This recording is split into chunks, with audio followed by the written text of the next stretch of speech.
Hey guys, welcome to Game Informed Family. This is Game Informed Mom, and today we are going to be taking a look at Assassin's Creed, the first one, from 2007.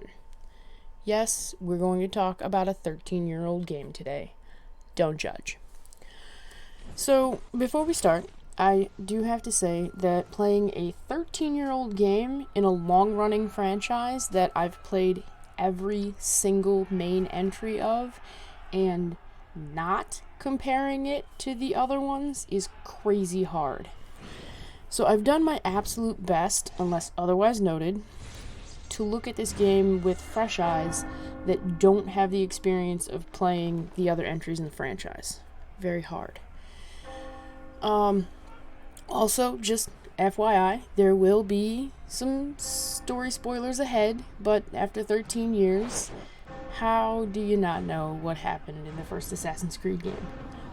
But the spoilers will only be for Altair's portion of the story anyways, so there's that. Alright, so let's get right into it. Let's address the biggest elephant in the room, okay, and that is the graphics. We need to take a step back here and consider the age of Assassin's Creed. Okay, 13 years. It's almost old enough to drive a car. Now, considering that fact, the graphics were fantastic in 2007. Gorgeous. Are they stunning in 2020? Don't be ridiculous. Of course they're not. I mean, in 2020, you've got to compare them to Red Dead Redemption 2 from Rockstar. I mean, do I need to go any further? They're not even on the same scale, okay? Now, that being said, they're acceptable even now. Dated, but far from unplayable. It should be noted here that I did play the director's cut on PC with the settings turned up for this review. What few settings you could turn up anyway. So, since we're talking about the beauty of the game, setting seems like the logical next topic. So, the city streets and the markets are just bustling with activity. There are people everywhere, walking, talking, reacting to you bumping into them and stuff like that. There are quiet corners where people converse, they're standing across from each other, definitely talking to each other. There are alleyways where drunkards are just kind of stumbling about, waiting to push you any chance they get. And there are benches with people sitting on them that you can also sit on to blend in, but, And as you're walking around, there'll be women who get in your face and ask you for spare coin, and guards patrol the streets, and some of them stand guard at certain areas, blocking your entrance on foot. There are heralds standing around, spouting out political or religious propaganda. The world feels very lived in for 2007. Now, I say for 2007 because today games have dynamic AI that can react to your character and you can disrupt their routines. But in Assassin's Creed, you can disrupt them, sure, but then they go on about their business as if nothing happened. If they're scared of you, which happens quite often, they run around like chickens with their heads cut off, but they eventually just go back to normal, like nothing happened. So, while all of the stuff that the citizens do and say is great, if you really pay attention, the NPCs no longer feel so alive. For most of the game, though, you're going to be running through the streets, or bounding from rooftop to rooftop, and you're not even going to notice. So the world looks and feels good, though. You have 3 main cities, Accra, Jerusalem, and Damascus, to explore that, if we're being totally honest, don't feel particularly different from each other. I frequently didn't know which city I was in. Words, man, they're hard. Not that it really mattered all that much that I didn't know what city I was in. And that brings us to our next topic of discussion. Gameplay. It didn't matter which city I was in, because the gameplay is the same in all three. Literally, the whole game is arrive in a city, visit the Assassin's Bureau, do 3 investigations while getting the viewpoints, or you can do them separately, I guess, if you really want to. Go back to the Assassin's Bureau, assassinate your target, report back to Al-Mualim in Masyaf. Rinse, repeat. That's the game. So it becomes very, very repetitive very, very quickly. Occasionally it gets broken up a little bit by a modern day story beat that really only serves to break your immersion from the story that you actually cared about, which is the part that takes place in the Third Crusade. So you get to do the modern day occasionally, but even that feels very samey. You know, you're jerked from the Third Crusade, you watch a cutscene with some talking. You then walk incessantly slowly to your bed and sleep. Then you wake up and you walk incessantly slowly back to the Animus. Maybe a short cutscene with more talking, then back into the Animus and to the Third Crusade. That's the game in a nutshell. So saying that the game is from 2007 and things were different back then, and that's not a valid excuse. I'm sorry, it's just not. Yes, things were different back then. We had different expectations from our games, but the gameplay is so samey that it borders on boring for a large chunk of the game. The only thing that staves off that boredom is that even though the missions are all identical, there's still a lot of possibility for things to go sideways. I mean, like, you can stealth your way through the game, which is recommended, by the way. Or you can just Leroy Jenkins your way through the whole dang thing, okay? But either way, sideways is definitely a direction that you could go at any moment. You just can't predict enough things to not have the possibility to go sideways. So, I mean, it's not enough. Sorry, I lost my train of thought there for a second. But there needs to be more variety in these missions. Period. Bottom line. And the investigations that you do 3 of them for each assassination. They're the same for each assassination. Pickpocket, interrogate, eavesdrop. All 3 of them, always the same. The information you get is different because you are going after a different target, so obviously they give you different information on where you can find the target and stuff like that. But overall, it's the same thing, over and over. Now, in each of the cities, there are optional rescues that you can do to unlock groups of citizens to aid you in your times of need. Vigilantes to distract the guards, or scholars to walk amongst to hide, which actually I am doing in the video right now. You can walk with these scholars to hide from the guards. They just kind of walk you right past, which you'll see here in a second. But honestly, other than this and I think one other time, you didn't need to do it. There was no reason to do it. So there was no reason to save any of these people unless you were going for a trophy or an achievement, because there were no trophies. So why even bother doing them? So beyond the rescues, there are a few other missions in the city that are really not needed either.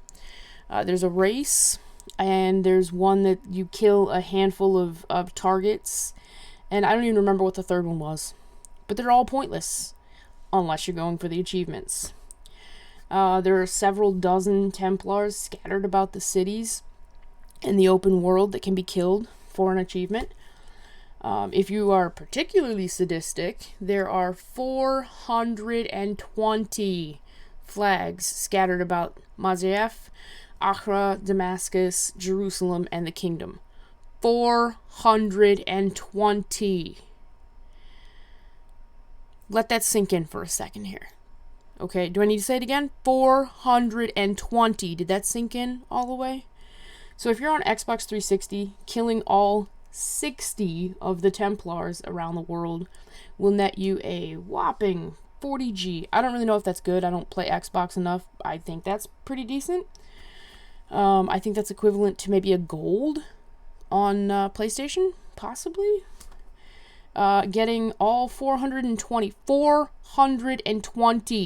flags will net you a total of 105G. I think that's across 4 or 5 achievements. And since we're talking about it, I will just briefly mention that getting 100% in the game, which requires all flags, all Templars killed, all free missions done, and many other crappy tasks, will net you a whopping 1000G. And bonus, only one of the achievements is actually missable, and that's talking to Lucy a bajillion times. So now I want to talk about combat, one of the other elephants in the room. Okay, combat. It's bad. Okay, next point. What, that wasn't good enough? Fine, we'll talk about it. So, combat has long been a talking point about the earlier games in the franchise. This problem plagues many of the Assassin's Creed games. People complain about the complete lack of skill required to kill anything and everything in the game. It's valid. It's super easy, even for someone who is terrible at games, to wade through hordes of guards and come out the other side alive and well. That's not to say that I didn't die a lot, but overall the combat is far too easy to cheese. I mean, honestly, all you have to do is abuse the counter system and skate through the better part of the game, including most of your assassination targets. Also of note in this installment, there are only the sword, the hidden blade, the short blade, which would be a dagger, and throwing knives, and your fists. No upgrades. There's no money in the game. So, again, it feels very samey throughout. Not only does the actual gameplay feel samey, the combat feels samey. Especially when you're just cheesing the system and using counters. Although, some of the counter kill animations are nice. I would like to say that. And since we're on about combat, let's touch on the controls for a moment. So, I played on PC. This time. PC controls are all mappable to any configuration that you want. So if the controls aren't intuitive, that's really your own fault. Okay, now, on controller, they are actually very intuitive. And it's pretty consistent throughout, at least the beginning of the series. As you get further on into the series, I don't recall if it's exactly the same, but at least the first several. Your triangle button or Y on Xbox controls your eagle vision, your head, your eagle vision. The square or the X button on Xbox is your weapon hand. The circle or B on Xbox is your offhand, which would be what you use for a gentle push. You can tackle with that, or you can grab your opponent. X on PlayStation or A on Xbox is your legs, which would be used for blend, sprint, jump. It all works very well, and it's seamless. So the controls are actually really, really good. Very intuitive. Next, I want to touch on sound, but only very briefly, as I had to play the game with the music turned off due to copyright issues here on wonderful YouTube. The soundtrack actually really does add to the game. It's a shame I couldn't enjoy it. The ambient sound in the cities, absolutely fantastic. It really adds to the liveliness of the streets. I wish that the ladies that beg you for coin wouldn't be quite so adamant, but other than that, I loved the way that all of the people that not talk to you, but talk about you, react to you. It was great. The voice acting, it's decent. I mean, I wouldn't say fantastic, but it wasn't a detriment to the game at all. One thing of note here, Kristen Bell actually voices Lucy Stillman in Assassin's Creed 2, and Assassin's Creed Brotherhood. I mean, if you know who Kristen Bell is. Which, Veronica Mars, just saying. Alright, last elephant in the room, guys. I've mentioned it in passing already, I think. I did? Yeah, I did. But now let's really dig into the story. To be honest, the story's not fantastic. It's not. Excuse me. It's interesting, but it's not great. And the way that they weaved the modern day with Altair's story leaves a lot to be desired. Every time that the game jerks you out of the 12th century for the modern day, it's immersion breaking and it feels forced. The modern day story, honestly, felt like nothing actually happened. I mean, you start as a captive in Abstergo Labs. You end as a captive in Abstergo Labs. It was boring. You learn some details about the Templars and the Assassins and stuff like that, but not enough to warrant pulling you out like that all the time. It was boring. It was boring. So, fortunately, though, the bulk of the game takes place in the Holy Land during the Third Crusade. The leader of the Assassins tasks you with killing 9 targets. As you eliminate each target, more information on the overarching plot comes to light. It becomes apparent that these targets are all members of the Templar Order who are trying to locate and take possession of the Apple of Eden, a relic with godlike powers. Eventually, the betrayal of Al-Mualim is revealed, and Altair must now kill him and destroy the apple before it falls into the wrong hands. Upon getting the apple away from Al-Mualim, to destroy it, a map is revealed of the locations of the remaining pieces of Eden. Sequel setup if I've ever seen it. But all that being said, I really did enjoy Altair's portion of the game. It was interesting. It really didn't have, other than the repetitive gameplay, the actual story itself kept moving along. Desmond's part, yeah, not so much. Alright, so let's wrap this up. In 2007, I mean, this game was innovative. It was new. It was different. It was fresh. If you were to ask me for a rating on this game in 2007, man, I would have easily given this game a 9 out of 10. 9.5 even. No game deserves a 10. Sorry, just no. No game is perfect. But, and even before playing it these past couple of months, I still probably would have gone with a 9, just due to nostalgia. I remember loving this game. Now, in 2020, after 11 main entries into the franchise, you can't say that it's fresh or different or even innovative anymore, because it's not. And the experience of playing this game's successors makes that repetitive gameplay that I mentioned all the more obvious. And you can't, when you rate something, you can't be completely subjective. You can't take your other experiences and just remove that. You have to consider that, in my opinion anyway.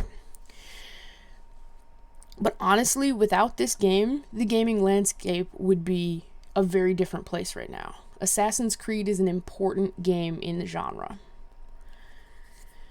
It's a good game that started an excellent franchise. May have had its ups and downs, but let's be honest, this game shaped this genre, or at the very least, started the franchise that shaped this genre.